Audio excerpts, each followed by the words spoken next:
다항식의 인수분해죠. 고차 다항식의 인수분해 기본 원리는 뭐예요? 인수정리. 다항식 fx가 x-알파로 나누어 떨어진다라는 게 필요 충분 조건 뭐예요? f의 알파가 0이다. 이거 이용하는 거죠. 이게 인수정리죠. 해서 인수를 찾기 위해서 이 주어지는 다항식을 내가 fx라고 이름을 부르고 fx에다가 적당한 숫자를 집어넣어서 0이 되는 걸 찾는 거죠. 이제 기억나시나요? 자, 그래서 0이 되는 걸 찾기 위해서 우리가 여기다가 숫자를 집어넣는데 참 착하게도 인수 하나 알려줬어요. x 플러스 1. 아, f에다가 마이너스 1을 넣으면 0이 된다라는 걸 힌트를 줬거든요. 그럼 우리가 실제로 뭐 집어넣어봐도 되는데 뭐 안 집어넣어도 0이 되겠죠. 된다고 얘기를 했으니. 그럼 이제 얘를 fx를 누구로? x 플러스 1로 나눌 때 쓰는 게 바로 뭐다?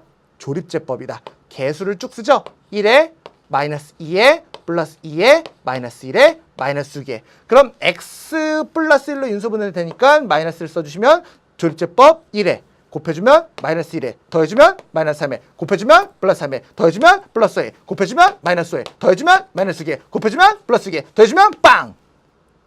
그래주고 나면 이게 바로 x 플러스 1로 나눈 몫의 개수들이 되죠. 아, 그럼 여기서 우리가 얘기할 수 있는 게 fx가 x 플러스 1로 나눴을 때 그 몫이 뭐다? 얘를 개수라는 다항식 x의 세제곱 마이너스 3x제곱 플러스 5x 마이너스 6이다.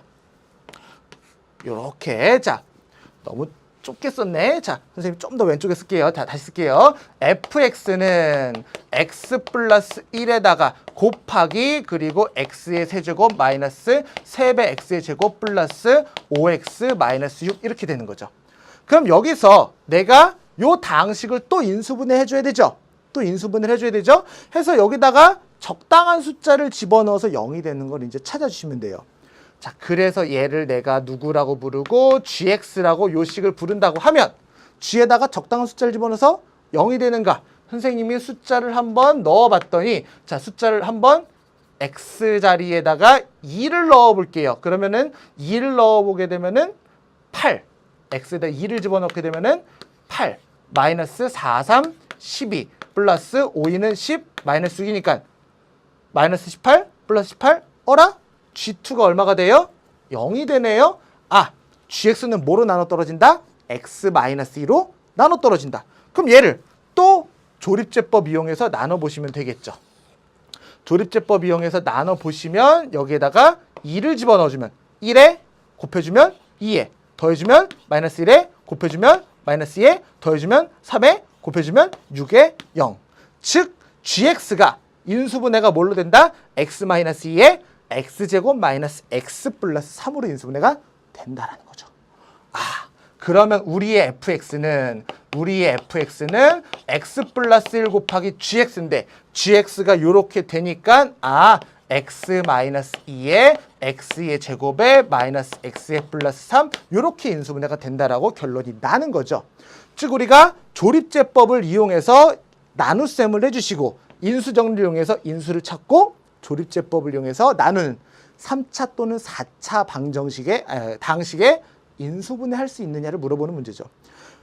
4점짜리로 나왔지만 사실 이것도 우리가 기본 개념 처음 학교에서 공부할 때 기본적으로 배우는 기본 문제 형태의 문제라는 거죠. 기본 문제라는 거죠. 4점짜리도 우리가 기본 개념만 알면 점수 받을 수 있다. 그 얘기예요. 그럼 이제 마저 답을 내보면은 요렇게 인수분해 된다고 했으니 요렇게 둘을 비교해 보면은 A 자리에 들어가는 숫자가 뭐예요? A 자리에 들어가는 숫자가 마이너스 2가 되고요. B가 들어가는 자리에는 마이너스 1이 되고요. C가 들어가는 데는 얼마예요? 3이 돼서 셋을 모두 더해주면 답은 얼마? 0으로 정리가 된다라는 거죠. 됐나요?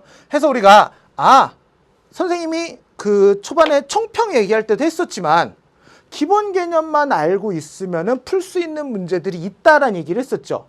이게 그거잖아요. 4차식의 인수분해. 이거 배웠던 내용이거든요. 교과서에서 기본 문제로 유제로 우리가 연습했던 거란 말이에요. 뭐예요? 숫자 집어넣어서 0 되는 거 찾고 그 다음에 조립제법 이용해서 인수분해하고 그 다음 차수 낮춰서 3차식 만들었으면은 걔를 또 인수분해 차분히 이렇게 차수를 계속 낮춰주는 거였죠. 했었다고요. 할 수 있다고요. 기본 문제인데도 4점이라고요. 그러니까 너무 우리가 두려움을 가질 필요 없어요. 자, 이런 류의 문제들만 다 맞아서 심지어 선생님이 계산을 해봤더니 2점짜리랑 3점짜리만 다 맞아도 48점이에요. 꽤 크죠. 그런데다가 이런 식의 쉬운 4점짜리도 거기까지 맞아버리면은 80점 이상 되는 거 그렇게 어렵지 않아요. 그런데 거기에서 내가 시간을 최대한 빠르고 정확하게 풀어낸 다음에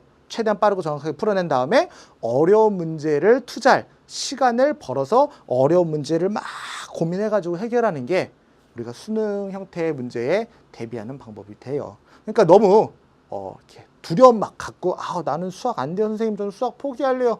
아직 1학년이에요. 시간 엄청 많아요. 할 수 있어요. You can do it. 알겠죠? 자신감 갖고 우리가 해봅시다. 자, 선생님이 오늘 1부에서 준비한 얘기는 여기까지고요. 자, 이제 2부부터 조금 더 어려운 문제 한번 연습을 해보도록 할게요. 자, 조금 더 어려운 문제 어떤 것들이 있나 잠깐 물 한 잔 마시고 화장실 다녀왔다가 2부에서 계속 우리 공부를 해보도록 하겠습니다. 2부에서 만나요.